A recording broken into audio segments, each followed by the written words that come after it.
ఆంధ్రప్రదేశ్లో నిన్న కొన్ని చెదురుమదురు ఘటనల మినహా పోలింగ్ మాత్రం సజావుగా నమోదైంది. కొన్ని ప్రాంతాల్లో మాత్రం చెదురుమదురు ఘటనలు చోటు చేసుకున్నాయి. అటువంటి ఘటనల్లో గన్నవరం అసెంబ్లీ నియోజకవర్గం కూడా ఒకటి అని చెప్పుకోవచ్చు. నిన్న గన్నవరం అసెంబ్లీ నియోజకవర్గంలో కూడా పోలింగ్ జరుగుతున్నటువంటి నేపథ్యంలో అక్కడ వైఎస్ఆర్సీపీ అభ్యర్థిగా ఉన్నటువంటి వల్లభనేని వంశీ ఎవరైతే ఉన్నారో అతను పోలింగ్ బూత్లోకి వెళ్లేందుకు ప్రయత్నం చేశారని, అతన్ని అడ్డుకునేందుకు టీడీపీ కార్యకర్తలు ప్రయత్నం చేయగా అక్కడ వాగ్వివాదానికి కూడా ప్రయత్నం చేశారు వైసీపీ నాయకులు. అందుకోసం టీడీపీ కార్యకర్తలు, టీడీపీ నాయకులు వారిని అడ్డుకునేటువంటి ప్రయత్నం చేశారు. అయితే పోలీసులు ఇక్కడ ఇన్వాల్వ్ అయ్యి ఇద్దరిని కూడా కూల్ చేసేటువంటి ప్రయత్నం చేశారు అంటూ కూడా కొన్ని వార్తలు అయితే వస్తున్నటువంటి నేపథ్యంలో ఒక వీడియో ఇప్పుడు వల్లభనేని వంశీకి సంబంధించిన ఒక వీడియో ఇప్పుడు సోషల్ మీడియాలో చక్కర్లు కొడుతుంది. ఆ వీడియో కనుక చూసుకున్నట్లయితే వల్లభనేని వంశీ పరిగెత్తుతున్నట్లుగా, అలాగే కొంతమంది టీడీపీ కార్యకర్తలతో వల్లభనేని వంశీ వాగ్వివాదానికి దిగుతున్నట్లుగా ఈ విజువల్ ప్రకారంగా మనకు అర్థమవుతూ ఉంది. అసలు అక్కడ ఏం జరిగింది ఆ ఘటనలో అనే దానికి సంబంధించి మనతో మాట్లాడేందుకు ప్రముఖ రాజకీయ విశ్లేషకులు, ప్రముఖ సీనియర్ జర్నలిస్ట్ దుర్గా వర్లమణి గారు మనతో ఉన్నారు. ఆవిడతో మాట్లాడుతుంది. దుర్గా, రాయండి. నిన్న కొన్ని ప్రాంతాల్లో మినహా మిగతా అన్ని ప్రాంతాల్లో కూడా ఎన్నికల పోలింగ్ సజావుగా జరిగింది. అయితే కొన్ని ప్రాంతాల్లో మాత్రం ఘర్షణ వాతావరణం నెలకొని ఉంది. అటువంటి ప్రాంతాల్లో గన్నవరం అసెంబ్లీ నియోజకవర్గం కూడా ఒకటి. అంటే చిన్న ఘటనలు అక్కడ చోటు చేసుకున్నాయంటూ కూడా కొన్ని వార్తలు వస్తున్నటువంటి నేపథ్యంలో ఈ వీడియో ఇప్పుడు సోషల్ మీడియా వేదికగా ట్రోల్ అవుతుంది. ఈ వీడియో మీద మీ అభిప్రాయం ఏంటి? ఇప్పుడు నిన్న మీరు చెప్పినట్టుగా ఎన్నికలు ఒక రకంగా సజావుగా సాగాయండి. పెద్దగా అంటే ఊహించని విధంగా ఓటర్లు కూడా పెద్ద సంఖ్యలో తరలి రావడం, తర్వాత వాళ్ళు క్యూ లైన్లో నిల్చుని ఎన్ని గొడవలు జరుగుతున్నా అంటే అక్కడ పక్కన ఏదైనా చిన్న గొడవ జరిగినా పట్టించుకోకుండా తమ పార్టీకి తాము లైన్లో నిల్చుని ఓటు వేయాలనుకోవడం, ఇవన్నీ ఈసారి మంచి సంకేతాలు. మహిళా ఓటర్లు కూడా ఎక్కడా చెదరకుండా సర్లేదు మనకెందుకు ఆ గొడవ అన్నట్టుగా వాటి జోలికి వెళ్లకుండా వాళ్ళు అలా నిల్చుని ఒక కసితో మా ఓటు మేము వినియోగించుకోవాలి అనుకుని చక్కగా ఉపయోగించుకున్నారు. అయితే మీరు చెప్పినట్టు కొన్ని చోట్ల జరిగాయి. నరసరావుపేట కావచ్చు, గన్నవరం కావచ్చు, ఇట్లా కొన్ని ప్రాంతాలు ఉన్నాయి. ముఖ్యంగా మనం గన్నవరం తీసుకుంటే వల్లభనేని వంశీ ముందు నుంచి కూడా కొంచెం మనకు తెలుసు అతను కొంచెం తొందరపాటు మనిషి, తర్వాత తెలుగుదేశానికి చాలా వ్యతిరేకంగా ఉన్నాడు. ముఖ్యంగా కొడాలి నానికి చాలా దగ్గర వ్యక్తి అని మనం విన్నాము. సో అందుకోసమని ఇప్పుడు ఇక్కడ మనం ఇది చూస్తే, ఈ ఘటన కనుక చూస్తే ఆయన గన్నవరంలోని పోలింగ్ బూత్లోకి వెళ్ళాలని ప్రయత్నించటం, దాన్ని తెలుగుదేశం కార్యకర్తలు అడ్డుకోవాలనుకోవడం. అయితే ఇక్కడ పెద్దగా ఘటన ఏం జరగకపోవడం ఒక అదృష్టం అండి. అంటే పోలీసులు అప్పటికే ఇన్వాల్వ్ అయ్యి చెదరగొట్టేటువంటి ప్రయత్నం కూడా చేశారు. ఈ విజువల్లో కనుక ఒకసారి మనం క్లియర్గా చూసినట్లయితే వల్లభనేని వంశీ అక్కడి నుంచి పరిగెత్తు వచ్చినట్లుగా, ఇక్కడ టీడీపీ కార్యకర్తలు ఎవరైతే ఉన్నారో వాళ్ళు వల్లభనేని వంశీని నిలువరించేటువంటి ప్రయత్నం చేసినట్లుగా, వాళ్ళిద్దరి మధ్య వాగ్వివాదం జరిగినట్లుగా, పోలీసులు ఇన్వాల్వ్ అయ్యి వారిని చెదరగొట్టినట్టుగా కూడా మనకి విజువల్ ప్రకారం అర్థమవుతుంది. అసలు ఏం జరిగింది, ఏం లేదు అంటే వల్లభనేని వంశీ పోలింగ్ బూత్ లోకి వెళ్ళాలని ప్రయత్నించారండి. దాన్ని తెలుగుదేశం కార్యకర్తలు అడ్డుకున్నారు. ఎందుకంటే వెళ్తే ఎలాగా ఈవీఎంలు ధ్వంసం చేయటమో ఏం జరుగుతుందో తెలియదు కదా, దొంగ ఓట్లు పోల్ చేయిస్తారో ఏం చేస్తారో తెలీదు. ఎందుకంటే వైసీపీ ఓడిపోతాము అన్న కసిలో ఉంది, వాళ్ళు భయంలో ఉన్నారు. ఫస్ట్ ఏం చేయాలో దిక్కుతోచని స్థితిలో ఇంతకాలం వాళ్ళకి జరిగింది, అట్లాగా సాగింది చెప్పాలంటే, జరగటం కూడా కాదు.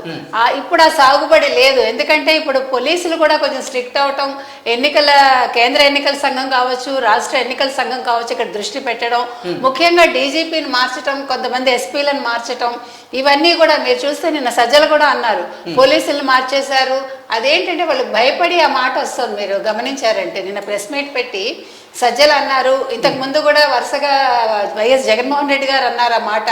అంటే వీళ్ళు పోలీసులు మార్చడం వల్ల మేము ఓడిపోతాము అని భ్రమలో ఉన్నారు. వైసీపీ వాళ్ళు ఓడిపోతామని భయంలో ఉన్నారు వాళ్ళు, అందుకని ఇవి వస్తున్నాయి. ఓకే, అంటే వైసీపీ నాయకులు ఓటమి భయంలో ఉన్నారు. ఆ భయం నుంచే అటువంటి వ్యాఖ్యలు చేసుంటారు అంటారా? తప్పకుండా, ఎందుకంటే మీకు సర్వేలన్నీ అలాగే వచ్చాయి. తర్వాత మన ప్రశాంత్ కిషోర్ కూడా చెప్పాడు ఒక ఛానల్కి ఇచ్చిన ఇంటర్వ్యూలో, అంటే ఒకప్పుడు ప్రశాంత్ కిషోర్ జగన్మోహన్ రెడ్డి గారికి చాలా దగ్గర మనిషిలాగా బిహేవ్ చేసి ఆయన గెలుపుకి 2019లో కారణమైన ప్రశాంత్ కిషోరే ఈసారి ఖచ్చితంగా జగన్మోహన్ రెడ్డి ఓడిపోతారని చెప్పటం, ఇవన్నీ కూడా సంకేతాలు. ఇవన్నీ కాకుండా అసలు మీరు చూస్తే మహిళలే చాలా అసలు వాళ్ళు తిరగబడుతున్నారు. మహిళా ఓటర్లు ఈసారి చాలా కీలకమయ్యారు, యువత చాలా కీలకమయ్యారు. వీళ్ళందరూ కూడా చాలా ఆలోచించుకుని ఓట్లు వేస్తున్నారు. ఈ నేపథ్యంలో వల్లభనేని వంశీ నేను ఓడిపోతాననే భయంతో ఎలాగైనా పోలింగ్ బూత్లోకి వెళ్ళి ఏదైనా అరాచకం చేయాలనుకుని ఉండొచ్చు, లేదు ఎన్నికలు ఆపాలని ప్రయత్నించి ఉండొచ్చు.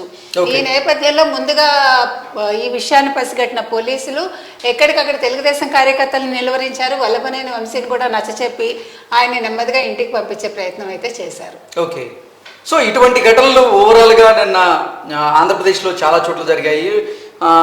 ప్రత్యేకంగా మాట్లాడుకోవాలంటే నిన్న పల్నాడులో ఘర్షణ వాతావరణం అయితే ఉంది. ఇటు కూటమికి సంబంధించినటువంటి కార్యకర్తలు అలాగే వైసీపీ కార్యకర్తల మధ్య నిన్న వాగ్వివాదం జరిగింది. అక్కడ నాటు బాంబులు వేసుకునేదాకా, ఒకరి మీద ఒకరు దాడులు చేసుకునేదాకా, కర్రలతో కొట్లాడేదాకా వచ్చింది. అంటే అసలు నిన్న ఎన్నిక ఆ పల్నాడు ప్రాంతంలో సజావుగా జరగలేదు అనేది సర్వత్రా వినిపిస్తున్నటువంటి నేపథ్యంలో అసలు ఏంటి ఆ పరిస్థితి ఎందుకు వచ్చింది అంటే ఏం చెప్తారు? అసలు నిన్న చిత్రంగానండి అన్ని చోట్ల బాగానే ఉంది. ఒక 4-5 ప్లేసెస్లోనే ఇట్లా జరిగాయి. కానీ నాటు బాంబులు వదలటం, తర్వాత ఒక ఇంటిని బాంబు వేసి పేల్చేయటం, తర్వాత కొన్ని వెహికల్స్ పాడైపోవడం, వెహికల్స్ నాశనం చేయటం, ఇవన్నీ చిత్రమైన విషయాలు విన్నాను. అసలు ఎందుకు వైసీపీ కార్యకర్తలు అంత రెచ్చిపోయారు అనేది అర్థం కావట్లే. అంటే వీళ్ళకి వెనకాల నాయకులు ఆ రకంగా ప్రోద్బలంతో చేశారా వీళ్ళు, అది మనకి అర్థం కావట్లేదు. బికాజ్ ఓడిపోతామనే భయంతో వీళ్ళందరూ ఈ రకంగా బిహేవ్ చేసి ఉండొచ్చు. ఏది ఏమైనా కూడా మనుషులు నిల్చుని పోట్లాడుకోవాలి తప్ప, మాటలతో తేల్చుకోవాలి తప్ప, ఇట్లా బాంబులు వేసుకుని భయభ్రాంతులు చేసి రాత్రంతా పాప లోకల్గా ఉన్న ప్రజలు నిద్ర లేకుండా గడిపారని మనం విన్నామండి. ఇటువంటి వాతావరణం రావద్దు. అందుకే అంటే అసలు ప్రైవేట్ ఆస్తులు కూడా ధ్వంసం అయ్యేలాగా నిన్న రాళ్ళు రూపుకున్నారు. కొన్ని ఇళ్లకు సంబంధించినటువంటి అద్దాలు ఏవైతే ఉన్నాయో అవి ధ్వంసం అయినాయి, ప్రైవేట్ ఆస్తులు ధ్వంసం అయినాయి. అసలు ఒక నాయకుడిని ఎన్నుకోవడం కోసం ప్రజలు లేదా కార్యకర్తలు ఎందుకు ఇలా రాళ్ళు రూపుకోవడం, ఎందుకు ఇలా అంటే కర్రలతో కుట్లాడుకునేటువంటి పరిస్థితి దాకా ఎందుకు వచ్చారు? ఎందుకు అంటే రాజకీయ నాయకులు వీళ్ళంతా ప్రలోభాలకి గురి చేస్తున్నారా, లేదంటే అసలు దేనికోసం అని ఇలా ఓటర్లు రోడ్ల మీదకి వచ్చి కొట్టుకోవాల్సిన పరిస్థితి వచ్చింది కొన్ని ప్రాంతాల్లో అంటే ఏం చెప్తారు? అంటే కొంతమంది ఏమో వైసీపీ కార్యకర్తలు, వైసీపీ నాయకులు, వైసీపీకి చెందినటువంటి గుండాలు మా మీద దాడి చేస్తున్నారు, అందుకే ఆపేటువంటి ప్రయత్నం మేము చేస్తున్నాం అంటూ వాళ్ళు చెప్తూ ఉన్నారు. వారు అంటే వైసీపీ నాయకులు కొంతమంది ఏమో లేదు టీడీపీకి సంబంధించిన వారే మా మీద దాడులు చేస్తున్నారు అంటూ వాళ్ళ ఆరోపణలు చేస్తూ ఉన్నారు. అసలు పోలీసులు నిమ్మక నీరెత్తినట్లుగా ఉన్నారా? అందువల్లే ఆయా ప్రాంతాల్లో అటువంటి ఘటనలు పెరిగాయా అంటే ఏం చెప్తారు? ఒక మాచర్లలోనే పోలీసులు చేతులు ఎత్తేసారని మనం విన్నామండి. ఇది చాలా దురదృష్టకరం. నిన్న జరిగినవన్నీ కూడా మీరు చెప్పినట్టుగా ప్రైవేట్ ఆస్తులు ధ్వంసం చేసే హక్కు ఎవరికీ లేదు. ఇప్పుడు కొత్త చట్టం కూడా తీసుకొస్తున్నారు. ఎవరైతే ప్రైవేట్ ఆస్తులు ధ్వంసం చేస్తారో వాళ్లే దాన్ని రెక్టిఫై చేయాలి అనే విధంగా వస్తుంది అని మనం విన్నాము. కనీసం నెక్స్ట్ ఎన్నికలకు ముందైనా అట్లాంటి ఒక చట్టం వస్తే కొంచెం ప్రజలకి భయం ఉంటుంది, ముఖ్యంగా కార్యకర్తలకి. దీన్ని యాక్చువల్గా చెప్పాలంటే పార్టీల వాళ్ళే వీటిని నిలువరించాలి. వాళ్ళు నెగ్గటం కోసం ఈ విధంగా చేయటం అనేది తప్పండి. ప్రజల మధ్య ఏమైనా ఉండొచ్చు, కానీ ఇట్లా ఆస్తులు ధ్వంసం చేసి ప్రజలను భయభ్రాంతులకు గురి చేయటం మాత్రం సరైంది కాదు. ఓకే అండి, థ్యాంక్ యూ సో మచ్.